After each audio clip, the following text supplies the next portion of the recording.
हमारे व्यस्त जीवन में ईश्वर की आवाज। भोजन यानी खाना की इज्जत वही करता है जो वास्तव में भूखा है। जिससे वास्तव में भूख लगी है वही खाने का हकदार भी है। खाए हुए व्यक्ति को और खाना खिलाना बेवकूफ़ी है। खाए हुए व्यक्ति को खाना खिलाना हमारे अहंकार और नासमझ की प्रतीक है। 31वां सामान्य सप्ताह 31 अक्टूबर 2022 सोमवार। पहला पाठ फिलिपियों के नाम संत पौलुस का पत्र अध्याय 2 पद संख्याएं 1 से 4 और संत लूकस का सुसमाचार अध्याय 14 पद संख्याएं 12 से 14 तक। आज हम अधिकांश पार्टियों में, शादी विवाह में पार्टियां ज़्यादा हैं और लोग ज़्यादातर जो धनी हैं, बड़े धन संसाधन से संपन्न हैं और मध्यम वर्गीय लोग भी ज़्यादा दिखावा करते हैं। भोज में दिखावा है, विवाह और पार्टियों में दिखावा है और इसमें हमारा अहंकार झलकता है। जो व्यक्ति आत्मिक है, चेतनशील है, समझदार है, वह आत्मा केंद्रित जीवन बिताता है और अपने धन का भी, संसाधन का भी सही उपयोग करता है। जहाँ ज़रूरत है वहाँ ठीक है, लेकिन दिखावा, अहंकार, अपव्यय समझदारी नहीं है।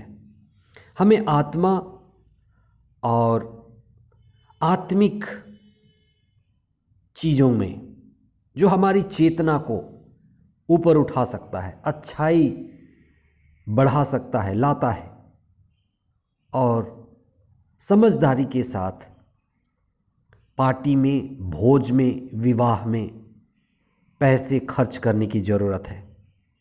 आज के सुसमाचार में ईसा ने बहुत व्यवहारिक बात कही है।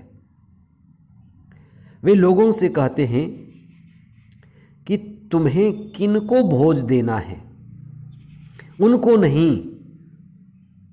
जो खाए हुए हैं, जिनके पेट भरे रहते हैं। भोज देना पड़े, भोज देना ही है तो भोज दीन दुखियों को दो, गरीबों को दो, लाचारों को दो और बेघर लोगों को भोज देना ज़्यादा अच्छा है। खाए हुए व्यक्ति को फिर खिलाना, जिसके पास सब भरा पूरा है उसको फिर से खिलाना मात्र औपचारिकता है और हमारे अहंकार को फिर बढ़ावा देना है। पार्टी, शादी ब्याह, जन्मदिन, सालगिरह जैसे कई अवसर आते हैं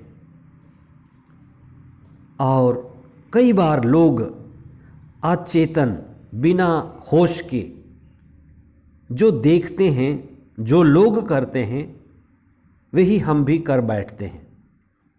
इसमें कोई समझदारी नहीं है। बेहोश, अंधाधुंध पैसे खर्च करना, पार्टी और भोज करना, इसमें ज़्यादा समझदारी नहीं है।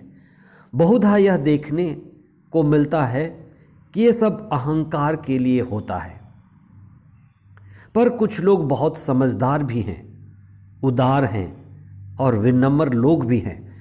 हमें उनसे सीखना है, जो अपनी पार्टी और भोज का पैसा या कुछ हिस्सा अनाथालय में, वृद्धाश्रम में और गरीबों की सेवा में लगे हुए समाज सेवी संस्थाओं को दान कर देते हैं। किसी गरीब का घर बनवा देते हैं, उनकी मदद करते हैं। यह केवल ईसाइयों की बात नहीं है, दूसरे धर्म के लोगों में भी यह बात बहुत स्पष्ट झलकती है और लोग, दूसरे धर्म के लोग भी इस विषय पर ज़्यादा जागरूक हैं और आगे हैं। हमें उनसे सीखने की ज़रूरत है। कई सारे धर्म के लोग प्रार्थना के साथ ही भोजन को जोड़कर देखते हैं। प्रार्थना के साथ सामूहिक भोज, लंगर, प्रभु का भोज जुड़ा होता है, जहाँ सभी अमीर, गरीब, ज़रूरतमंद और विशेष करके उन्हें जिन्हें भोजन की ज़रूरत है वे भोजन ग्रहण करते हैं।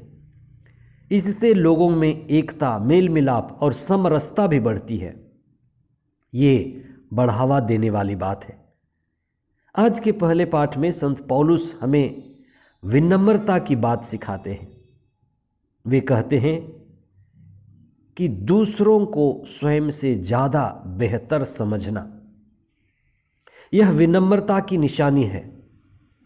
जो व्यक्ति अहंकार रहित है, आत्मा केंद्रित है, सत्य में स्थापित है, वही दूसरे को बेहतर और श्रेष्ठ मान सकता है। प्रभु यीशु इसके उदाहरण हैं। उन्होंने संत यूहन्ना से कहा कि अगर नारियों में कोई व्यक्ति उत्पन्न हुआ है तो वह यूहन्ना बपतिस्ता है, महान नबी। और जब यूहन्ना बपतिस्ता की बारी आई, लोगों ने कहा कि जिन्हें आप बपतिस्मा दिए थे वे बहुत बड़े बड़े काम कर रहे हैं। और यूहन्ना बपतिस्ता ने कहा, वे बढ़ते जाएं और मैं घटता जाऊं। ये महानता है, विनम्रता है। आइए हम प्रार्थना करें। अहंकार से बचें, घमंड से दूर रहें, साधारण और सौम्यता में अपने जीवन को आगे बढ़ाएं। हे सर्वशक्तिमान पिता ईश्वर, धन्यवाद देते हैं तेरे पुत्र यीशु के लिए, जो ईश्वर के पुत्र होकर भी दास का रूप धारण किए। और वही हमें सिखाते हैं कि दूसरों को बेहतर और श्रेष्ठ समझो, अपने अंदर की विनम्रता को बनाए रखो। हे प्रभु, हमें पवित्र आत्मा प्रदान कीजिए कि हम आत्मा केंद्रित जीवन बिताएं, अपने अहंकार को मिटा सकें, स्वभाव में नम्र और विनीत बने, प्रार्थना में, पारिवारिक जीवन में, सामाजिक जीवन में हम विनम्रता से आगे बढ़ें और आपकी आशीष और कृपा हम पर बनी रहे। प्रभु विनम्र लोगों को ऊपर उठाता है, अहंकारियों को नीचे गिराता है। आमीन।